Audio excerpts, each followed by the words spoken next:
Bueno, mis queridos hermanos, estamos nuevamente aquí para estudiar su palabra. Estamos otra vez transmitiendo en vivo desde Menifee, California, guardando nuestro Santo Sábado, continuando con el estudio de su palabra, la palabra del Señor. Y continuaremos con el estudio del santuario. Dice el Señor Jesús en el libro de Jeremías. Si me quieren acompañar al libro de Jeremías, vamos a leer en el libro de Jeremías, en el capítulo 1 de Jeremías capítulo 1, y leemos en el versículo 11 y el versículo 12. Jeremías capítulo 1, versículo 11 y versículo 12. Dice la palabra de nuestro Dios: y la palabra de Jehová vino a mí, diciendo: ¿qué ves tú, Jeremías? Y dije: yo veo una vara de almendro. Y me dijo Jehová: bien has visto, porque yo apresuro mi palabra para ponerla por obra. ¿Cuál era el deseo del corazón, en el corazón de nuestro querido y amado Dios? Poner y apresurar su palabra. Y saben que en la actualidad eso es el deseo de nuestro Dios, de apresurar su palabra, porque su venida está cerca. Está más cerca de lo que nosotros pensamos. Y todos los eventos que están pasando a nuestro alrededor son eventos que nos anuncian la pronta venida de nuestro Señor y Salvador Jesucristo. Por eso vamos a continuar con el estudio, y este estudio es una invitación a que nos acerquemos al trono de la gracia, que compartamos estos mensajes con nuestros seres queridos, porque el tiempo se está acabando. El gran sumo sacerdote está a punto de salir del lugar santísimo, del santuario. Está a punto de dejar de interceder por los pecadores. Y cuando eso suceda, se habrá acabado el tiempo de gracia. En esta continuación del estudio que tuvimos en la mañana, ahora vamos a estudiar el santuario y la cruz. Para eso los voy a invitar a que nos pongamos de rodillas, para que busquemos a Dios en oración, y sea Él quien nos hable nuevamente a través del estudio de su palabra. Vamos a orar. Y dice el Evangelio de Mateo: pedid y se os dará, buscad y hallaréis, porque todo aquel que pide recibe, y todo aquel que busca encuentra. Amantísimo Dios, que tu morada está en las alturas de los cielos. Nuevamente, Señor, aquí estamos y nos colocamos de rodillas, reconociéndote como nuestro Dios, como nuestro Creador, como nuestro Redentor, como nuestro Salvador, como nuestro Mediador. Y queremos pedirte, amantísimo Dios, que nos acompañes en el transcurso del estudio de tu palabra, que nos hables a través de tu palabra escrita que dejaste por medio de tus profetas y apóstoles. Y que en cada versículo que leamos y que en cada porción de los testimonios encontremos esa luz que nos lleve a estar directamente en tu presencia. Te ruego y te suplico, Señor, por mis hermanos que se siguen reuniendo en este tu santo día y que buscan adorarte en espíritu y en verdad, que usted sea con ellos. Te ruego y te suplico, pues, nuevamente, mi Dios, que pongas ese carbón encendido en mis labios para que pueda transmitir tu mensaje. Así pues, mi Dios, te lo pedimos y te lo suplicamos en el precioso y bendito nombre que es sobre todo nombre, el de nuestro Señor y Salvador Jesucristo. Amén.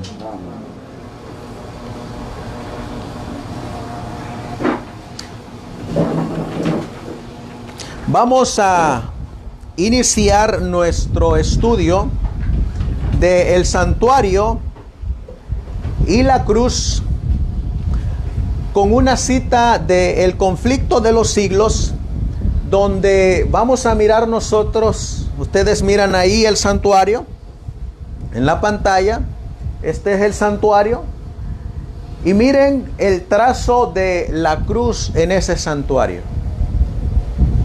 Ahí encontramos nosotros la puerta del santuario. La palabra de Dios en el Evangelio nos dice que Él es la puerta. Entra el pecador y se encuentra el altar de sacrificios. Pasa el pecador, se quema su sacrificio en el altar.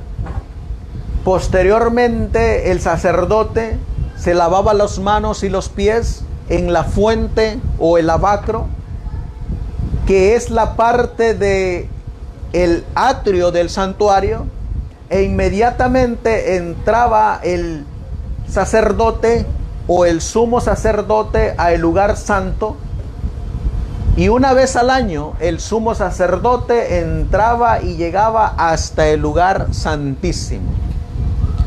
Si nosotros miramos el delineamiento, en un brazo de la cruz se encuentra el candelabro, en otro brazo de la cruz se encuentra el pan de la proposición, en el centro de la cruz se encuentra el altar de incienso, y justamente al final de la cruz se encuentra el arca del testimonio o el arca del pacto.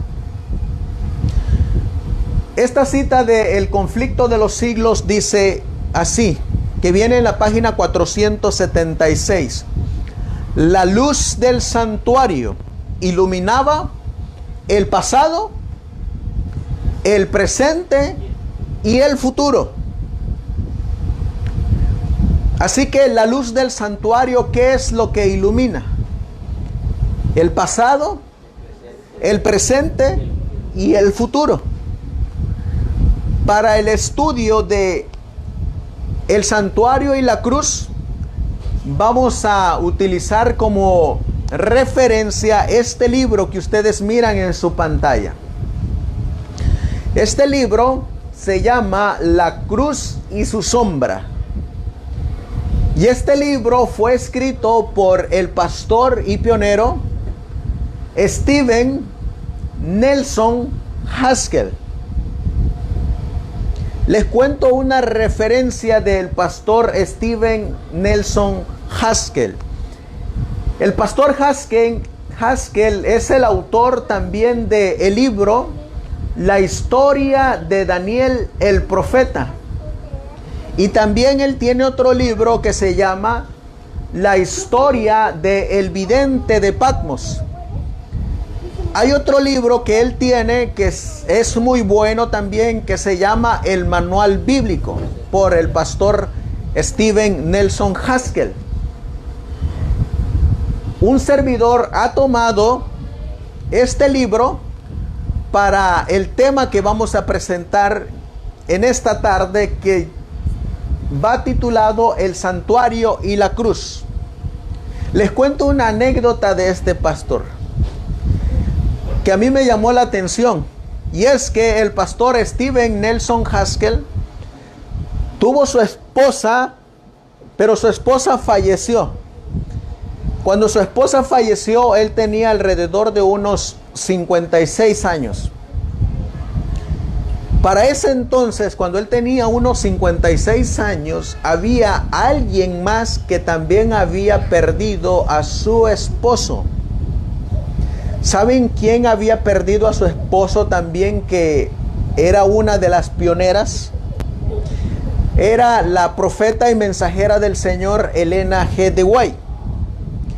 Pues el pastor Steven Nelson Haskell, en un atrevimiento, podríamos decir, en el deseo de su corazón, él deseaba reanudar su vida matrimonial. ¿Y saben qué fue lo que hizo el pastor Steven Nelson Haskell?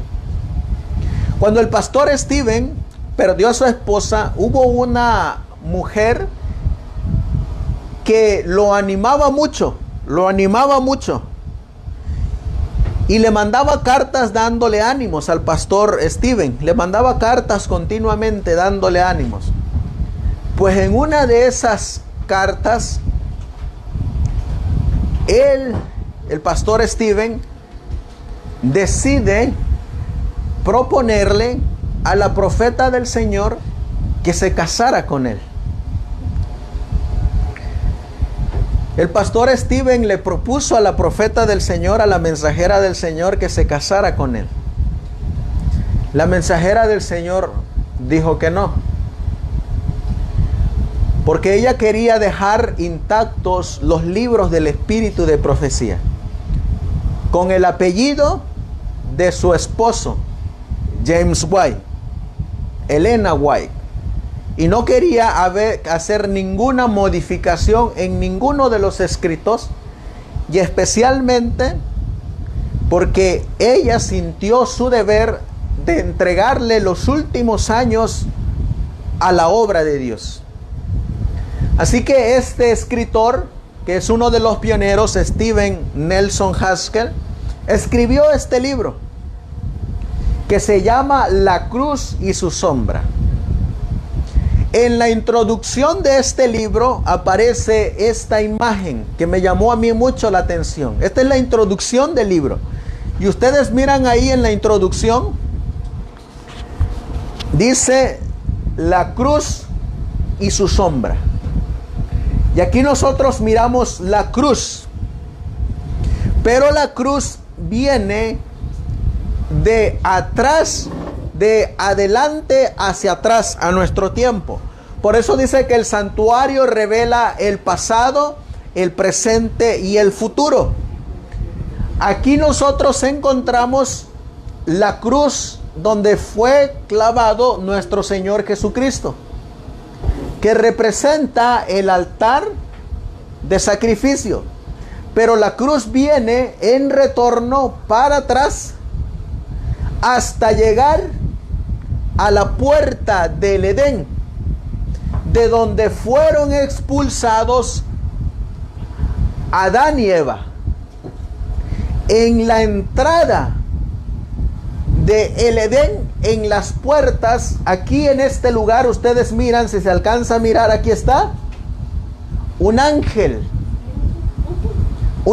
que tiene en su mano una espada. Eso es lo que dice el libro de Génesis, que se pusieron dos querubines a resguardar la entrada para que no entraran. Pues en esta entrada ellos ofrecieron el primer sacrificio en la historia de la raza humana, ofrecidos por Adán y Eva. Pues el pastor Haskell hace un delineamiento de la cruz y su sombra. Y me llama la atención cómo el pastor Haskell hace la introducción de su libro con unas palabras tan sorprendentes. Miren cómo empieza la introducción de este libro.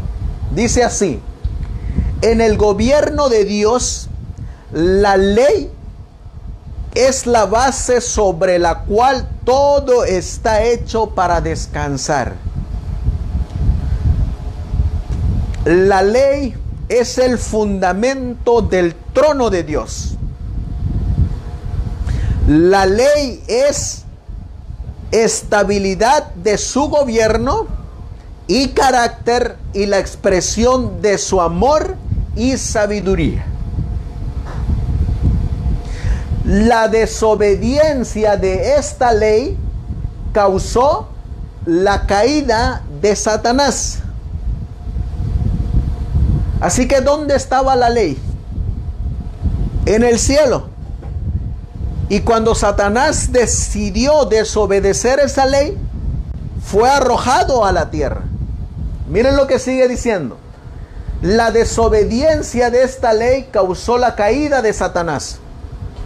La desobediencia a los mandamientos de Dios por Adán y Eva abrió las puertas de la inundación del ay sobre el mundo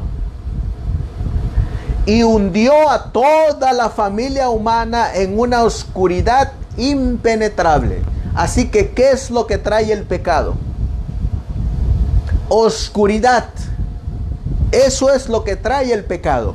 Oscuridad y muerte. Miren lo que sigue diciendo. Pero el amor divino había concebido un plan por el cual el hombre podría ser redimido. Este plan fue revelado en la promesa: pondré enemistad entre ti y la mujer, y entre tu simiente y su simiente. ¿Dónde estaba escrito el plan de salvación? Miren lo que dice el libro de Apocalipsis. Vamos a ir al libro de Apocalipsis y vamos a leer en el capítulo 17 de Apocalipsis.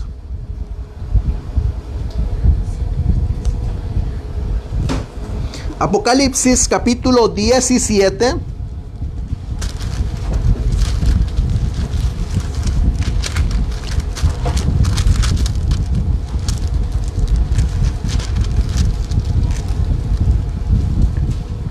Vamos a leer primeramente Apocalipsis 13:8.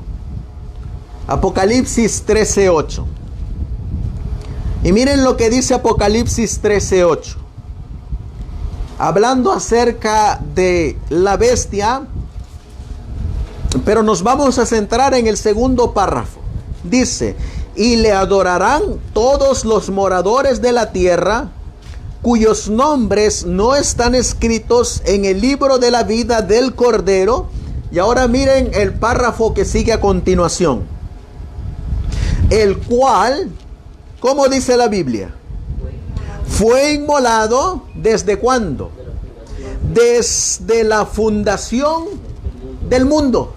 Así que, ¿desde cuándo fue inmolado el Cordero de Dios? Desde la fundación del mundo. Así que, ¿desde cuándo fue trazado el plan de salvación para rescatar a la raza humana? Desde la fundación del mundo, desde antes que el mundo tuviera habitantes, ya se había hecho un plan para trazar a la raza humana. Y miren lo que va a seguir diciendo la introducción de este libro. Dice: dado que la ley divina es tan sagrada como Dios mismo, solo uno con Dios podría hacer expiación por su transgresión. ¿Quién es aquel que es uno con Dios? La Biblia nos dice en el Evangelio de Juan capítulo 1 y el versículo 1: en el principio era el Verbo, y el Verbo era con Dios, y el Verbo era Dios. Así que, ¿quién era uno con Dios? Nuestro Señor Jesucristo. Solamente por Él podría hacerse la expiación. Ahora miren lo que sigue diciendo. Por lo tanto, la simiente de la mujer no podía referirse sino al Señor Jesucristo. En esta promesa a nuestros primeros padres, un rayo de esperanza penetró en la penumbra que envolvió las mentes de la pareja pecadora. Y cuando se les dio a conocer un sistema de sacrificios que exigió la vida de una víctima inocente, pudieron ver más claramente el significado de la promesa que implicó la muerte del querido Hijo de Dios para expiar su pecado y cumplir con los reclamos de la ley quebrantada. ¿Dónde encontramos en la Biblia el primer sacrificio que realizó el hombre? Lo encontramos en el libro de Génesis, en el capítulo 3 y en el versículo 21. Dice la palabra de Dios: y llamó Adán el nombre de su esposa Eva. Estoy leyendo el versículo 20. Por cuanto ella era madre de todos los vivientes. Y miren el versículo 21. Y Jehová Dios hizo al hombre y a su esposa túnicas de pieles y los vistió. Así que aquí encontramos nosotros en el versículo 21 que el Señor les quita las vestiduras de higuera y les pone vestiduras de pieles de cordero. Y podemos notar nosotros que para que los vistiera de pieles de cordero tuvo que haber un sacrificio. A la pareja, a Adán y a Eva, se les dieron las instrucciones de cómo efectuar un sacrificio. Por consiguiente, Adán le enseñó este mismo rito a su hijo Abel y a su hijo Caín. Miramos en Génesis capítulo 4 y el versículo 4, donde nos dice: y Abel trajo también de los primogénitos de sus ovejas y de su grosura, y miró Jehová con agrado a Abel y a su ofrenda. Así que, ¿qué ofrenda trajo Abel? Trajo una ofrenda de cordero, de oveja. Por eso es que sabemos que Adán y Eva ofrecieron un sacrificio de oveja, de cordero. No solamente Abel trajo ofrenda de cordero, de oveja, sino que también miramos en Génesis capítulo 8 y el versículo 20, después de que ha terminado el diluvio y Noé sale del arca, del arca, miren lo primero que realiza Noé cuando sale del arca. Dice Génesis 8:20. Y dijo y edificó Noé. ¿Qué fue lo que hizo Noé? Edificó un altar a Jehová. Y tomó de todo animal limpio y de toda ave limpia y ofreció holocausto en el altar. Versículo 21. Y percibió Jehová perfume grato, y dijo Jehová en su corazón: nunca más volveré a maldecir la tierra por causa del hombre, porque el intento del corazón del hombre es malo desde su juventud, ni volveré más a destruir todo viviente como he hecho. Así que encontramos que también Noé, ¿qué es lo que realiza? Un sacrificio, una ofrenda.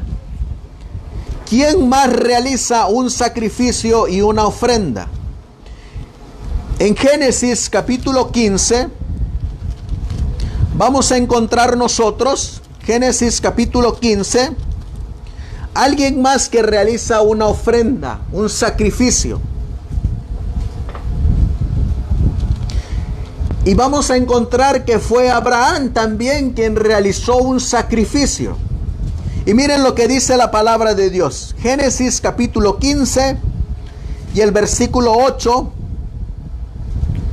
dice: y él respondió: Señor Jehová, ¿en qué conoceré que la he de heredar? Y le dijo: apártame una becerra de 3 años, y una cabra de 3 años, y un carnero de 3 años, una tórtola también, y un palomino. Y tomó él de todas estas cosas y las partió por la mitad y puso cada mitad una enfrente de otra, mas no partió las aves. Y descendían aves sobre los cuerpos muertos y Abraham las ahuyentaba.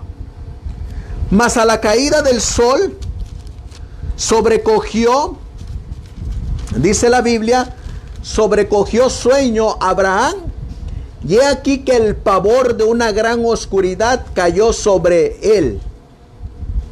Versículo 17. Y sucedió que, puesto el sol y ya oscurecido, se dejó ver un horno humeando y una antorcha de fuego que pasó por entre los animales divididos. En aquel día hizo Jehová un pacto con Abraham diciendo: a tu simiente daré esta tierra desde el río de Egipto hasta el río grande, el río Éufrates. Así que miramos nosotros ahí que Dios desciende y con el fuego consume la ofrenda de Abraham.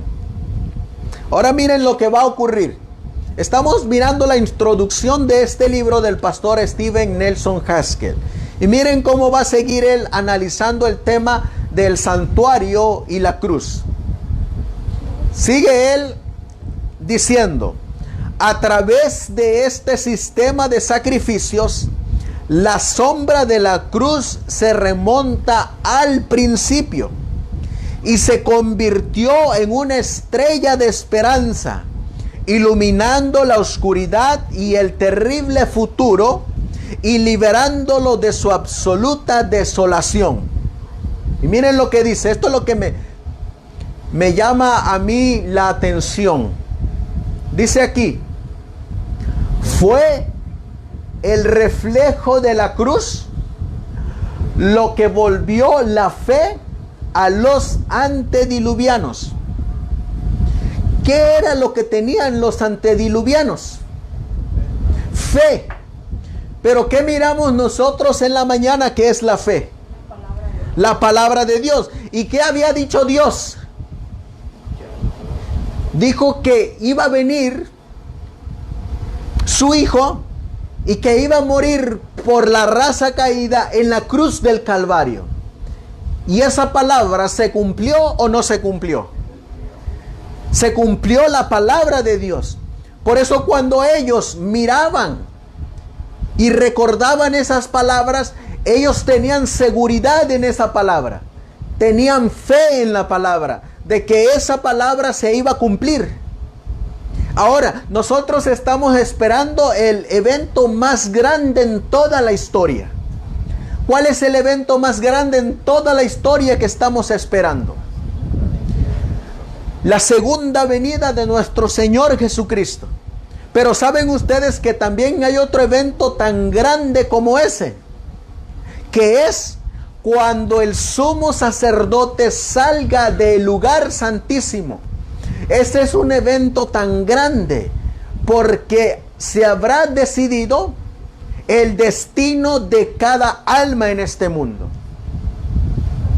Para los antediluvianos, ellos estaban esperando la redención por medio de la cruz. Ahora miren lo que sigue diciendo. Fue el reflejo de la cruz lo que volvió la fe a los antediluvianos y mantuvo viva la esperanza de los pocos fieles en esos años de agotadora espera. Fue la fe en la cruz que sostuvo a Noé y su familia durante esa terrible experiencia cuando Dios estaba castigando al mundo por la transgresión de su santa ley. ¿Saben ustedes que la Biblia nos dice en el libro de Ezequiel capítulo 9, que de igual manera Dios va a tener una señal para proteger a el remanente o los pocos fieles en su segunda venida. Ezequiel capítulo 9 y el versículo 3 dice la palabra de Dios. Ezequiel 9:3. Y la gloria del Dios de Israel se alzó de sobre el querubín sobre el cual había estado al umbral de la casa.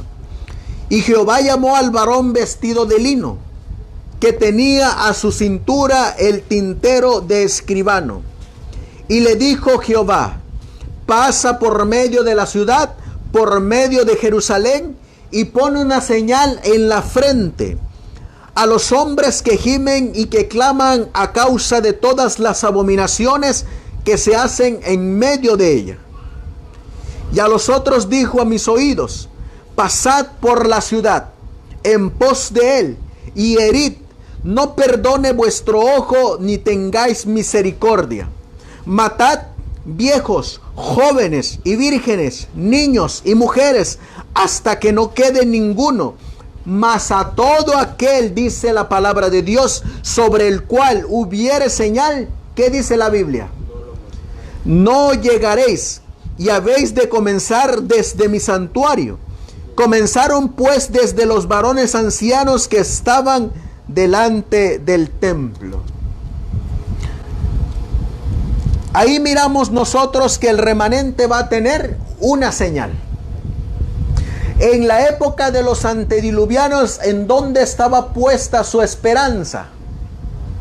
En la cruz. Y miren lo que va a seguir diciendo el pastor Stephen Haskell. Dice: fue el conocimiento de la cruz y su significado lo que causó que Abraham abandonara su país, su familia y la casa de su padre, y habitara con sus hijos en tierra de extraño. ¿Qué fue lo que hizo la cruz? ¿Qué fue lo que hizo la cruz en la vida de Abraham? Dice aquí, miren lo que hace la cruz. Fue el conocimiento de la cruz y su significado lo que causó a Abraham para abandonar su país. ¿Qué es lo que causa la cruz? Lo que causa la cruz, hermanos, es obediencia. Eso es lo que causa la verdadera cruz de Dios. Obediencia. ¿Cuál fue la orden que le dijo Dios a Abraham? Sal de tu tierra y de tu parentela. ¿Y qué causó la cruz? Obediencia a esa palabra. ¿Qué más causa la cruz? Miren lo que dice. El conocimiento de la cruz y su significado fue lo que causó abandonar ¿a quién más? A su familia. ¿Qué más causa la cruz? Abandonar la casa de sus padres. ¿Qué más causa la cruz? A habitar en tierra de extraños. Es decir, que la cruz, en una sola palabra, causa obediencia a la voz de Dios. La cruz causa obediencia a su santa ley. Eso es el verdadero resultado que trae la cruz en la vida del cristiano. Por eso el Señor Jesús dijo: el que quiera venir en pos de mí, niéguese a sí mismo, tome su cruz y sígame. Y luego el apóstol Pablo en el libro de Gálatas, miren lo que dice el libro de Gálatas, en el capítulo 2, y leemos en el versículo 20, Gálatas capítulo 2 y el versículo 20, ¿qué es lo que causa la cruz? Miren lo que dice Gálatas 2:20. con Cristo estoy juntamente crucificado. Mas vivo, ¿quién dice ahí? Mas vivo ya no yo. Así que ¿quién ha muerto en la cruz? El yo. En la cruz, ¿quién muere? El yo. ¿Y quién empieza a gobernar? Cristo Jesús. Por eso Pablo dice, con Cristo estoy juntamente crucificado, mas vivo ya no yo, sino que Cristo vive en mí. Y lo que ahora vivo en la carne, lo vivo en la fe del Hijo de Dios, el cual me amó y se entregó a sí mismo por mí. Así que cuando nosotros llegamos a la cruz, ¿quién muere ahí? Muere el yo, muere el ser humano, y ahora empieza a vivir el hombre, Cristo, empieza a vivir Dios en el hombre. Miren lo que dice la Biblia de estudio en la parte de abajo, hablando de la obra extraordinaria que hace Dios. Dice aquí, todo lo que hay de bueno en hombres y mujeres es el fruto de la obra del Espíritu Santo. Así que todo lo bueno que nosotros tenemos es obra ¿de quién? De Dios. ¿Es entonces nuestra obra? No, es la obra de Dios. Y luego sigue diciendo, el Espíritu nos enseña a revelar rectitud en nuestras vidas. La obra máxima que se puede hacer en nuestro mundo es glorificar a Dios viviendo el carácter de Cristo. ¿Cuál es la más magna obra que el ser humano puede hacer? Vivir, ¿cómo dice aquí? Viviendo y glorificando ¿a quién? A Cristo.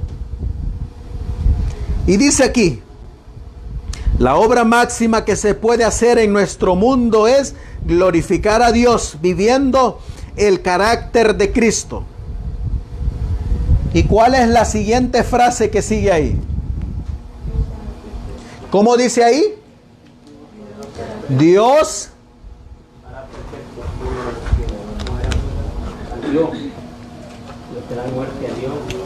¿qué es lo que hace la cruz?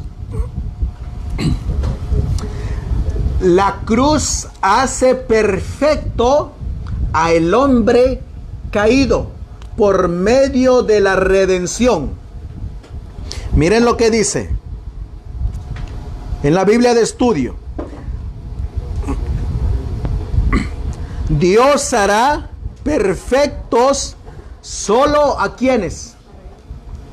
A los que mueren al yo. Los que están dispuestos a hacer esto pueden decir, ya no vivo yo, mas ¿quién vive? Mas Cristo vive en mí.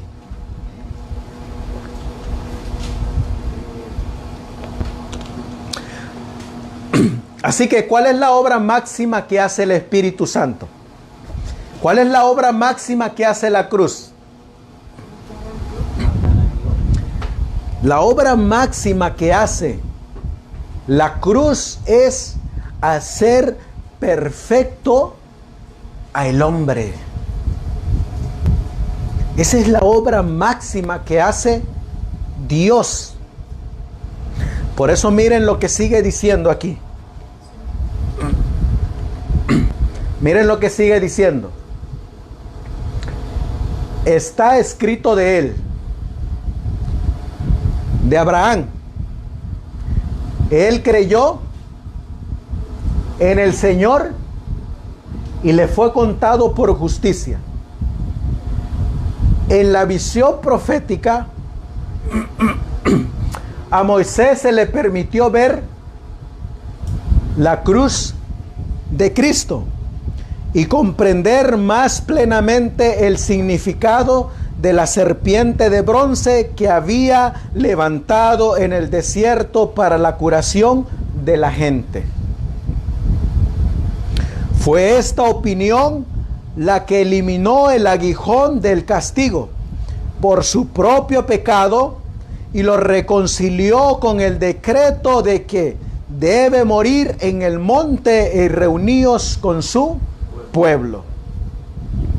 Miren lo que va a seguir diciendo. El sistema simple de sacrificios instituido por el Señor, en él comenzando a simbolizar o prefigurar a Cristo, estaba totalmente perdido. Estaba casi totalmente perdido de vista durante la servidumbre de los hijos de Israel en Egipto. A su regreso a Canaán, dice aquí,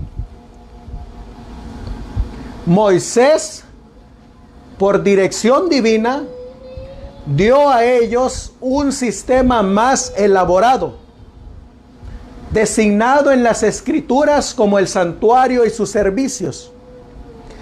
Este santuario terrenal, con cada minucia de su construcción, equipo y servicio, iba a ser construido y operado en armonía con el modelo del cielo mostrado a él en el monte Sinaí. Cada forma, ceremonia y detalle de este servicio tuvo un significado y fue diseñado para dar al adorador una más completa comprensión del gran sistema de redención. Así que miramos nosotros entonces que aquí hay un santuario, servicios, modelo, diseño, ¿para quién? Para el adorador. Vuelvo a repetir, porque esto es lo que quiero enfocar en el estudio de esta tarde. ¿Qué es lo que trae la cruz? Obediencia. ¿A quién? A Dios. ¿A quién más? Obediencia a su santa ley. Eso es lo que trae la cruz. Obediencia. Miren lo que sigue diciendo. En el santuario, la cruz de Cristo, ¿cómo dice aquí? Es el gran centro de todo el esquema de redención humana. Así que en el santuario, ¿cuál es el centro? La cruz. A su alrededor se agrupa cada verdad de la Biblia. De él irradia luz desde el principio hasta el final de ambas dispensaciones. Tampoco se detiene aquí. Penetra lo más grande y más allá, y le da al niño de la fe un vistazo de las glorias del futuro estado eterno. El amor de Dios se manifiesta en el universo. El príncipe de este mundo está arrojado. Las acusaciones que Satanás ha traído contra Dios son refutados, y el oprobio se elimina para siempre. La justicia y la inmutabilidad. La ley de Dios se sostiene y los ángeles, al igual que los hombres, se sienten atraídos por el Redentor. Y miren lo que dice aquí. La cruz de Cristo se convierte en la ciencia y el cántico del universo. Así que entonces miramos nosotros que en qué se convierte la cruz. En la ciencia y qué más. Y el cántico del universo. La cruz no solamente trae redención. La cruz también trae obediencia. La cruz también trae victoria. Y la cruz también trae perfección. Miren lo que dice el Evangelio de Mateo en el capítulo 5. Mateo capítulo 5. Y esta es la gran orden y mandamiento que dio Dios allá en el monte de los olivos. Mateo capítulo 5 y el versículo 48. Mateo 5, 48. Dice la Biblia. Ya lo tenemos. Dice, sed pues vosotros, ¿cómo dice ahí? Perfectos. ¿Quién está diciendo eso? Dios, nuestro Señor Jesús. Sed pues vosotros perfectos, como vuestro Padre que está en el cielo es perfecto. ¿Saben qué es lo que nos está diciendo la Biblia aquí por medio del apóstol Mateo? Que necesitamos alcanzar el carácter de Dios. Y el pastor Stephen Haskell nos dice que lo podemos alcanzar por medio de la cruz. Porque en la cruz hay victoria, victoria de pecado. No solamente redención, en la cruz también hay transformación. Ahora, aparte de dejar bien claro que la cruz no solamente trae redención al pecador, sino que también trae obediencia, transformación y perfección, encontramos que es el centro del santuario. La cruz es el centro del santuario. Por eso, como miramos en la mañana, en medio de ese diagrama profético está la cruz de Cristo. Porque el centro de todo es Cristo. Él tiene que ser el centro en nuestra vida. Él tiene que ser el centro en nuestra familia. Él tiene que ser el centro en todas nuestras decisiones. Ahora, vamos a mirar para que nos quede bien claro también si existe un santuario. Porque hay algunos hermanos evangélicos que no creen que existe un santuario. Ahora vamos a mirar en la Biblia. Vamos a mirar en la Biblia algunos nombres terrenales, algunos nombres que se le dan al santuario. En Hebreos capítulo 9,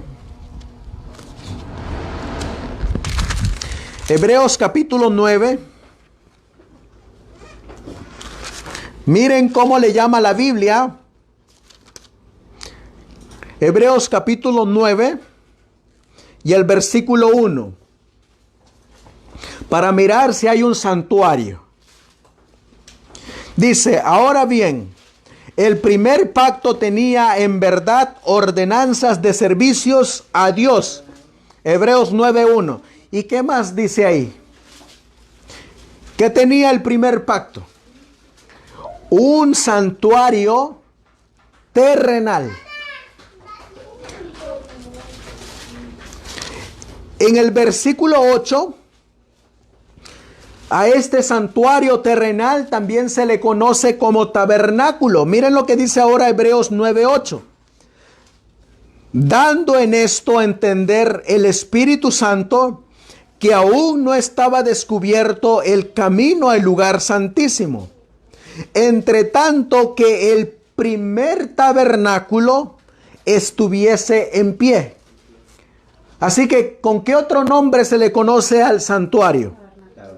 Con tabernáculo. ¿Qué otro nombre se le da?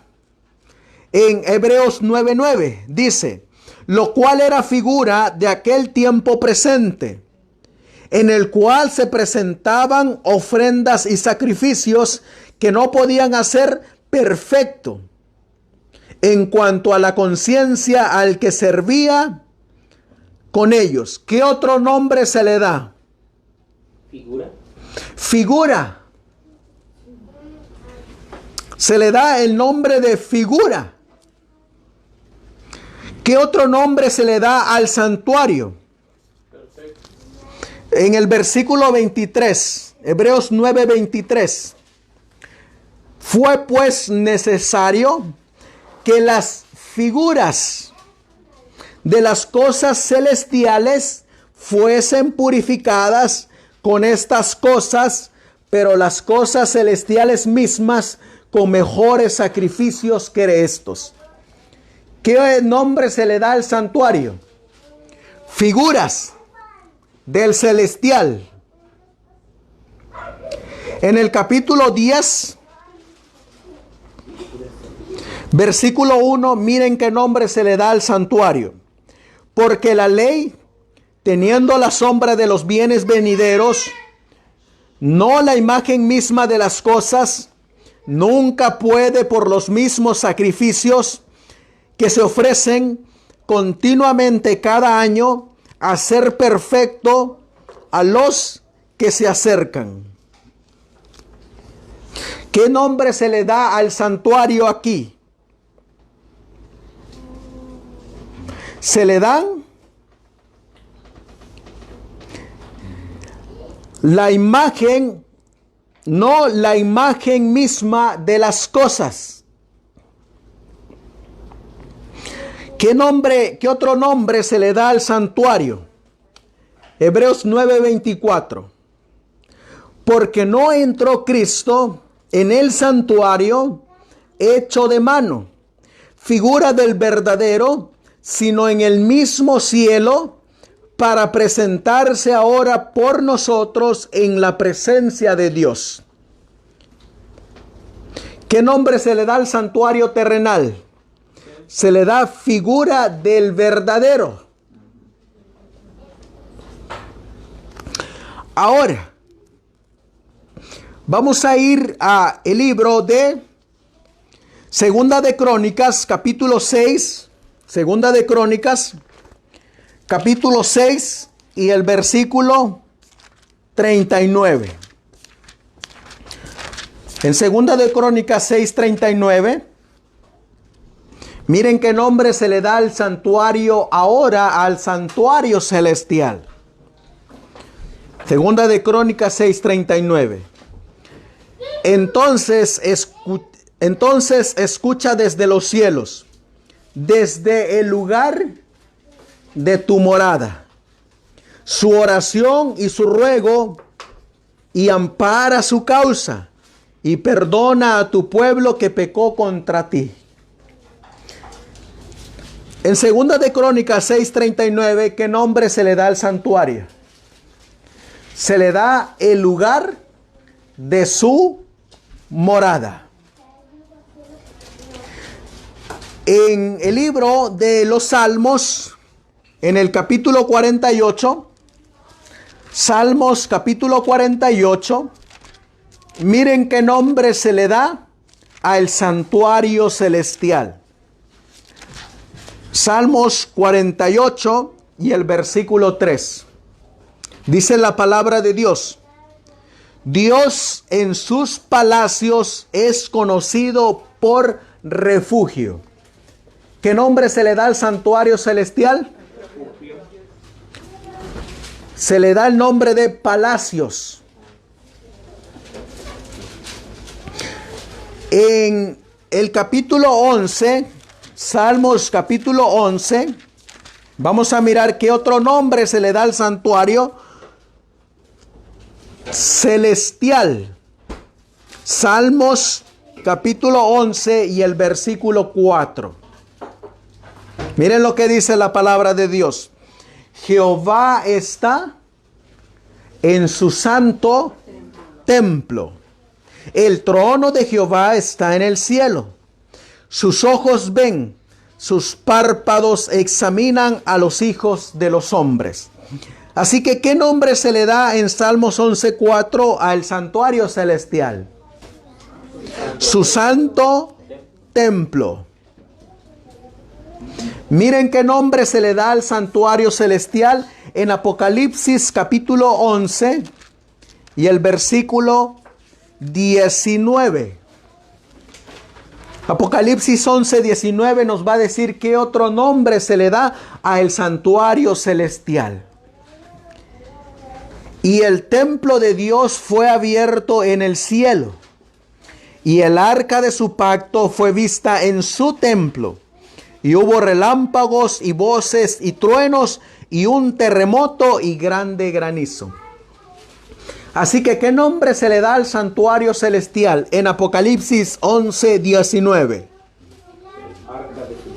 Se le dice y se le llama el templo de Dios. Si nos vamos al libro de Isaías, capítulo 63, Isaías capítulo 63, y leemos en el versículo 15, vamos a encontrar qué otro nombre se le da al santuario celestial. Dice el profeta Isaías: mira desde el cielo y contempla desde la morada de tu santidad y de tu gloria, ¿dónde está tu celo y tu fortaleza? La conmoción de tus entrañas y de tus misericordias para conmigo. ¿Se han estrechado? ¿Qué nombre recibe por medio del profeta Isaías el santuario celestial? La morada de su santidad. ¿Qué nombre recibe el santuario celestial por medio del apóstol Pablo en el libro de Hebreos capítulo 8 y el versículo 2? Hebreos 8:2. Miren qué nombre recibe el santuario celestial. Y estamos leyendo todos estos versículos para que miremos que existe tanto un santuario terrenal en la época de Moisés como en la época de Salomón, pero que también existe un santuario celestial. Hebreos 8:2, miren cómo le llama el apóstol Pablo al santuario celestial: ministro del santuario y del verdadero tabernáculo que el Señor levantó y no el hombre. ¿Cómo le llama el apóstol Pablo al santuario celestial? El verdadero tabernáculo. Miren ahora qué nombre le va a dar el discípulo amado Juan. Vamos a ir al Evangelio de Juan en el capítulo 14. Juan capítulo 14 y el versículo 2. Miren cómo le llama Juan al santuario celestial. Dice: en la casa de mi Padre muchas mansiones hay. Si así no fuere, yo os lo hubiera dicho. Voy pues a preparar lugar para vosotros. ¿Dónde es la casa del Padre? En el santuario celestial. Exactamente donde habita el Padre. En el lugar santísimo del santuario celestial, que es la casa de su Padre. Vamos a regresar al... Le llama la casa de su Padre. Así se le llama el discípulo Juan. Vamos a regresar al libro de Salmos y vamos a leer en el capítulo 33, Salmos capítulo 33. Y ahora vamos a leer el versículo 14. Miren cómo le llama nuevamente el salmista al santuario celestial. En el versículo 14 dice: desde el lugar de su morada miró sobre todos los moradores de la tierra. ¿Qué nombre recibe el santuario celestial? El lugar de su morada. Así es como se le llama al santuario celestial en Salmos 33, 14. En Jeremías capítulo 25, vamos a leer en el versículo 30. Miren cómo le llamó el profeta Jeremías. Jeremías 25:30 dice: tú pues profetizarás a ellos todas estas palabras y les dirás: Jehová rugirá desde lo alto, y desde la morada de su santidad dará su voz. Enfurecido rugirá sobre su morada, canción de lagareros cantará contra todos los moradores de la tierra. ¿Cómo le llama el profeta Jeremías al santuario celestial? La morada de su santidad. Ahora, ya miramos nosotros entonces que tanto el santuario terrenal como el santuario celestial es conocida como la casa de Dios, la morada de Dios. Es conocida como el santuario de Dios, el tabernáculo de Dios. Y hemos mirado entonces en referencia a todos los versículos que hay, tanto santuario terrenal que hubo, como hay un santuario celestial. Ahora miren, y vamos a mirar nosotros que tenemos aquí en la pantalla algunas citas y evidencias de que existe un santuario terrenal y un santuario celestial. Lo primero que miramos fue cómo le llaman la Biblia al santuario terrenal y al santuario celestial. Tiene diferentes nombres. Pero ahora vamos a mostrar, ustedes tienen ahí todas las evidencias de que existe un santuario terrenal y existe un santuario celestial. Tomen nota. Por ejemplo, miren, en Hebreos capítulo 9 y el versículo 1 nos dice que hay un santuario terrenal. En Éxodo capítulo 25 y el versículo 9 y el versículo 40 nos dice que fueron hechos de acuerdo a los modelos divinos. Dice Éxodo 25, 8 y 9 que le dijo Dios a Moisés: y harás un santuario para mí, y yo habitaré en medio de ellos. Y luego dice: conforme al modelo que se te ha mostrado, así lo harás. A Moisés se le mostró el modelo del verdadero tabernáculo. Ahora sigue diciendo, Hebreos 8, del 1 al 15, nos dice que el santuario terrenal es sombra del santuario celestial. Es decir, que lo que Moisés hizo fue una copia del original, del celestial. En Hebreos capítulo 9, versículos del 1 al 3, vamos a encontrar que hay dos departamentos en el santuario terrenal. ¿Cuáles son esos dos departamentos? El lugar santo, muy bien, hermana. ¿Y cuál es el otro? El lugar santísimo. En Hebreos 9:24 vamos a encontrar que también en el santuario celestial hay dos departamentos. Está el lugar santo y está el lugar santísimo. En Hebreos capítulo 9 y el versículo 2 y en Éxodo capítulo 25 y el versículo 37 nos va a decir que en el santuario terrenal había 7 lámparas en el candelabro de 7 lámparas.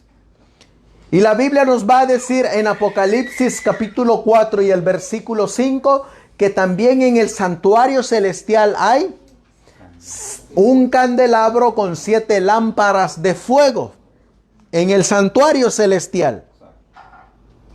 En Éxodo capítulo 30 y los versículos del 1 al 6, vamos a encontrar que en el santuario terrenal hay altar de incienso. En Apocalipsis capítulo 8 y versículos del 1 al 4, vamos a encontrar que en el cielo, en el santuario celestial, hay un altar de incienso también. En Éxodo capítulo 30, versículos 7 al 8, vamos a encontrar que se ofrecía incienso en el altar. En el altar de incienso se ofrecía ese incienso, en el santuario terrenal. En Apocalipsis capítulo 8, versículo del 3 al 4, vamos a encontrar que en el santuario celestial simbólicamente se ofrece incienso también. En Levítico capítulo 16 y el versículo 12 y el versículo 13, vamos a encontrar que en el santuario terrenal se quemaba el incienso. Aquí miramos que se ofrece incienso, pero aquí se quema el incienso. Miramos que en Apocalipsis 8:5 el incienso quemado, es decir, que en el santuario celestial simbólicamente también se quema incienso. En Éxodo capítulo 40 y el versículo 22 y 23 encontramos la mesa o pan de la proposición. En Hebreos capítulo 9, versículos del 3 al 5, y en Éxodo capítulo 25, versículos 8 y 9, encontramos que en el santuario celestial hay una mesa de los panes también. Y encontramos que en Éxodo 25, 10 al 22, en el santuario terrenal, en el segundo departamento hay un arca del pacto. Y en Apocalipsis capítulo 11 y el versículo 19, el profeta Juan nos dice que él miró el arca del pacto en el santuario celestial. ¿Qué había adentro del arca del pacto? La Biblia nos dice, y se los voy a leer también porque la Biblia nos dice que en visión la mensajera del Señor miró que dentro del arca del pacto, ella miró la vara de Aarón, el maná y la santa ley de Dios, los 10 mandamientos. Así que nos hacemos la pregunta, si en el cielo hay un arca del pacto, ¿qué debe de haber adentro del arca del pacto? Los 10 mandamientos. ¿Saben ustedes que muchos protestantes evangélicos, pentecostales, apostólicos, presbiterianos, metodistas, bautistas, testigos de Jehová, católicos, se van a llevar una gran sorpresa en la segunda venida de nuestro Señor Jesucristo? Porque dice el libro de Hebreos capítulo 12 que Dios va a realizar un milagro y una gran obra. Que así como le mostró al pueblo de Israel en el monte Sinaí su santa ley, cuando Él venga en su segunda venida, va a manifestar en los cielos la santa ley de Dios. Pero ¿saben qué más sorpresas se van a llevar ellos también? Que ellos van a ser juzgados por esa misma ley que hoy en día ellos rechazan y que dicen que está clavada en la cruz. Ese va a ser el gran chasco para ellos. Porque ellos van a ser juzgados por esa ley. Y ellos van a mirar esa ley. Y cuando eso ocurra, se van a dar cuenta que la ley de Dios siempre estuvo vigente y que nunca ha dejado ni dejará de existir. Y así como van a ver al Hijo de Dios viniendo en las nubes del cielo, así van a ver también la santa ley de Dios reflejada en el cielo. Porque la santa ley de Dios es el fundamento del gobierno de Dios. Y la Biblia nos menciona por muchos lugares, por muchos pasajes, que hay un arca del pacto en el cielo. Y si hay un arca del pacto en el cielo, quiere decir que también en el cielo, en el santuario celestial, está su santa ley. ¿Y qué es lo que contiene la santa ley? Los 10 mandamientos. Y dentro de los 10 mandamientos está el primer mandamiento. No tendrás dioses ajenos delante de mí.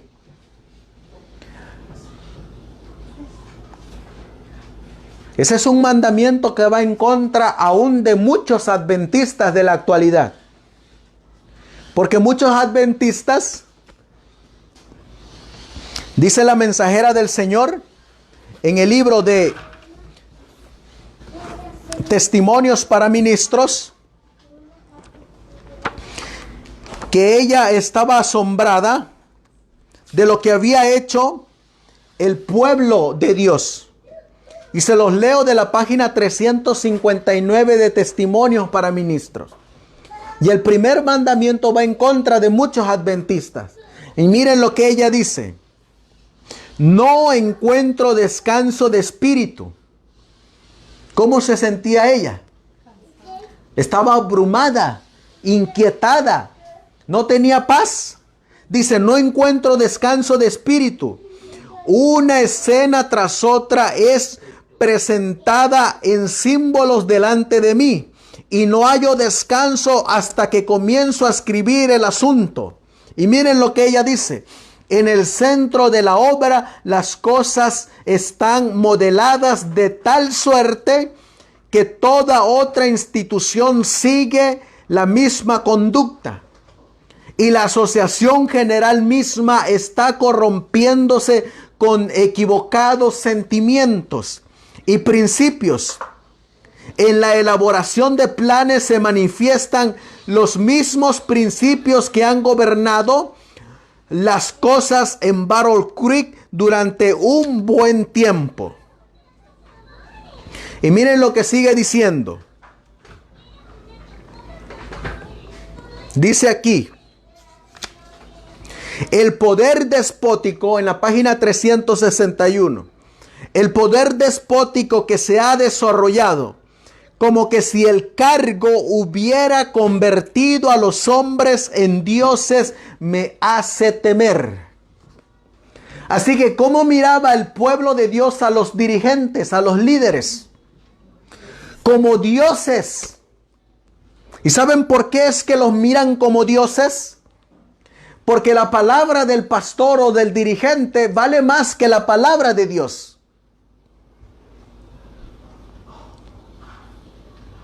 Y por eso cuando el hombre toma el lugar de Dios, como leímos en la mañana en Lucas, se convierte en una abominación. Porque ponen en primer lugar al hombre. ¿Saben ustedes que muchos saben que el segundo mandamiento prohíbe las imágenes, prohíbe la adoración a las estatuas, a las imágenes? Y sin embargo, ¿qué es lo que hacen los dirigentes, los líderes católicos? Ellos inculcan a los miembros a que sigan venerando esas imágenes. ¿Y qué hacen los feligreses? Siguen la palabra del hombre y obedecen más al hombre que a Dios. Pero saben ustedes también que hay muchos que conocen que el cuarto mandamiento es el día del Señor, el santo sábado. ¿Y qué es lo que ellos hacen? Ellos prefieren obedecer lo que dice su pastor. Y siguen guardando el domingo en vez del día del Señor. Pero ¿saben ustedes que también el cuarto mandamiento ha afectado al pueblo de Dios? Porque en este día es un día consagrado a Él. Es día de Dios, no es día de nosotros. Pero ¿saben cómo lo ha contaminado el enemigo de las almas? Metiendo tradiciones y costumbres paganas en este día. Y han suplantado la palabra de Dios por la palabra del hombre. Por eso miramos nosotros que el centro del santuario es la cruz. Pero el santuario, vamos a mirar nosotros que es el fundamento de nuestra fe. Si miran ustedes esta imagen es el centro del diagrama profético de 1842 y 1850. Cristo nuestro Salvador. Cristo y su justicia. Por eso cuando nosotros venimos a la cruz, para recalcarlo, ¿qué produce la cruz? Aparte de que produce redención, produce obediencia. No solamente produce redención, produce también obediencia a su santa y bendita ley de Dios. ¿Queremos ir a la cruz? ¿Cuál va a ser el resultado de ir a la cruz? Obediencia. ¿Obediencia a quién? Obediencia a Dios. ¿Obediencia a qué más? A sus mandamientos. Obediencia a su ley. Obediencia a estar en paz con Él. ¿Qué más produce la cruz? Fe. ¿Qué más produce la cruz? ¿Cuál es el resultado más grande que va a producir la cruz en la vida del cristiano? Lo leímos en Mateo capítulo 5. ¿Cuál es el resultado más grande que va a traer la cruz? La vindicación del carácter de Dios en la raza caída. La perfección de carácter. Eso es lo que va a traer la cruz. Por eso, mis queridos hermanos, en esta tarde, cuando vayamos a la cruz, no vayamos solamente pensando que vamos a obtener redención. Vayamos pensando que también vamos a obtener victoria sobre el pecado. Porque en Cristo Jesús somos nueva criatura. Las cosas viejas han pasado. Y aquí Él hace nuevas todas las cosas. Así que en este pequeño estudio hemos mirado dos cosas. Número uno, que la cruz trae redención y perfección, pero que también existe un santuario terrenal que era sombra del santuario celestial. Ahora, para terminar, quiero leerles en este estudio que tenemos. Para terminar, les voy a leer de primeros escritos que les recomiendo que lo lean y que meditemos en estas palabras. El plan de salvación. Y miren cómo ocurrió el plan de salvación para que el Señor Jesús llegara a la cruz. El cielo se entristeció al comprender que el hombre estaba perdido y que el mundo creado por Dios iba a poblarse de mortales condenados a la miseria, la enfermedad y la muerte, sin remisión para el ofensor. Toda la familia de Adán debía morir. Y miren las palabras solemnes que se nos dicen. Vi al amante Jesús y contemplé una expresión de simpatía y tristeza en su semblante. Luego lo vi acercarse a la deslumbradora luz que envolvía al Padre. El ángel que me acompañaba dijo: está en íntimo coloquio con su Padre. La ansiedad de los ángeles parecía muy viva mientras Jesús estaba conversando con su Padre. 3 veces quedó envuelto por la esplendente luz que rodeaba al Padre. La tercera vez salió de junto al Padre y fue posible ver su persona. Su semblante era tranquilo, exento de perplejidad y duda, y resplandecía de amor y benevolencia inefable. Dijo entonces a los ángeles que se había hallado un medio para salvar al hombre perdido, que había estado intercediendo con su Padre y había ofrecido dar su vida como rescate y cargar él mismo con la sentencia de muerte, a fin de que por su intervención pudiesen los hombres encontrar perdón, para que por los méritos de la sangre y la obediencia de él a la ley de Dios, ellos obtuviesen el favor del Padre y volviesen al hermoso huerto para comer del fruto del árbol de la vida. ¿Con qué propósito dio el Señor su vida? Con el propósito de que nosotros regresemos a adquirir el árbol de la vida. Por eso Juan 14 nos dice: si me amas, guarda mis mandamientos. Por eso, si queremos realmente nosotros ir a la cruz, vamos a encontrar no solamente perdón, no solamente redención, vamos a encontrar victoria sobre el pecado.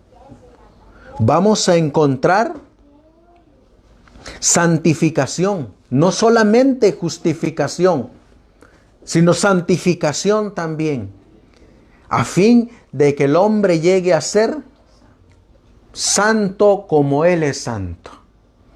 Por eso cuando Él venga en las nubes de los cielos, Él va a decir a su pueblo santo que guardó los mandamientos de Dios: venid, benditos de mi Padre, y heredad el reino preparado para vosotros.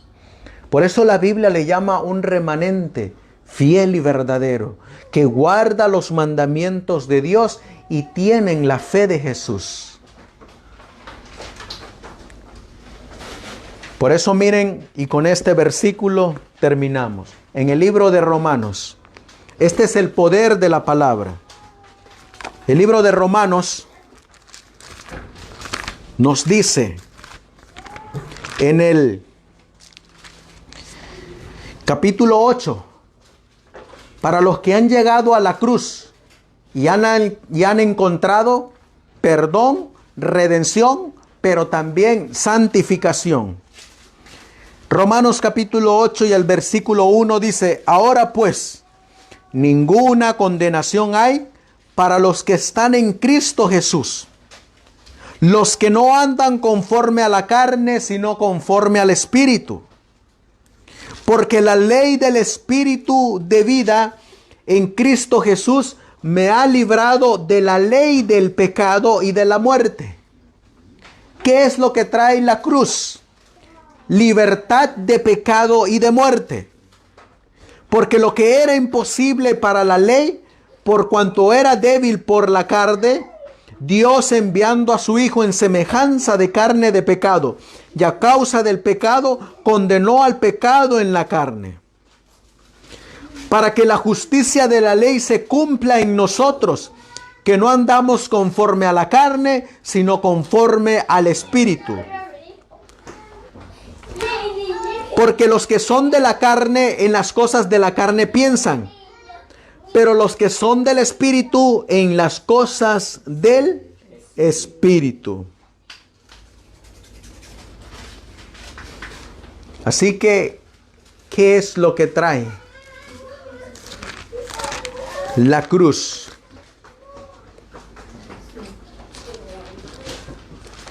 Segunda de Corintios,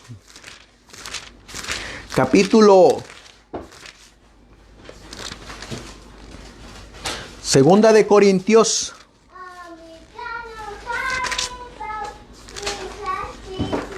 y vamos a leer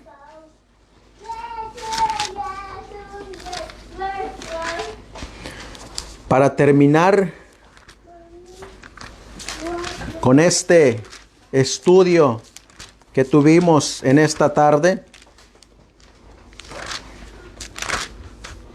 Primera de Corintios capítulo 6. Primera de Corintios capítulo 6. Y el versículo 9 al versículo 11. ¿No sabéis que los injustos no heredarán el reino de Dios? No os engañéis, ni los fornicarios, ni los idólatras, ni los adúlteros, ni los afeminados, ni los que se echan con varones, ni los ladrones, ni los ávaros, ni los borrachos, ni los maldicientes, ni los estafadores heredarán el reino de Dios. Pero miren lo que dice Primera de Corintios 6:11. Estos son los que fueron a la cruz y vencieron en la cruz. Miren lo que dice la palabra de Dios, que los que fueron a la cruz y vencieron en la cruz. Y esto dice el apóstol Pablo: erais alguno de vosotros, mas ¿cómo dice ahí? Primera de Corintios 6:11. Y estos erais alguno de vosotros, mas ¿cómo dice ahí? Mas ya sois lavados. Ya sois, como dice ahí, santificados. Ya sois justificados en el nombre del Señor Jesús y por el Espíritu de nuestro Dios. Así que los que fueron a la cruz, ¿cómo están? Lavados, justificados y santificados. Por eso, como dijo el apóstol Pablo, prosigamos adelante hacia el camino de la perfección. Vamos a ponernos de rodillas, hermanos. Vamos a darle gracias a Dios y que Él pueda cumplir en nosotros el querer como por el hacer, por su buena voluntad. Vamos a llamar a los niños para que también vengan a orar con nosotros. Vamos a llamar a los niños para que vengan a orar con nosotros. Y así todos oramos para pedirle al Señor que nos ayude a seguir adelante en este camino hasta alcanzar la plena santidad que Él espera en nosotros.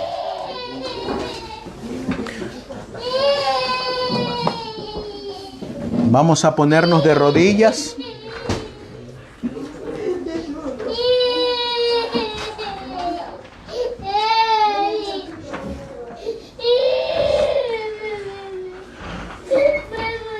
Amantísimo Dios, que tu morada está en las alturas de los cielos. Hemos ido, Señor, a meditar en ese gran sacrificio que usted hizo por nosotros. Te ruego y te suplico, Señor, que usted nos dé la fuerza, nos dé el poder de tu Espíritu Santo, para que podamos continuar, Señor, hasta la Canaán celestial. Te ruego y te suplico, Señor, que nos ayudes que nos ayudes a seguir firmes en este camino. Bendice, Señor, a nuestros hermanos que están luchando en este caminar. Y te ruego y te suplico, Señor, que nos ayudes a llegar hasta el trono de tu gracia. En tus manos, pues, mi Dios, nos encomendamos todos, pues te lo pedimos y te lo suplicamos en el nombre precioso de nuestro Señor y Salvador Jesucristo. Amén.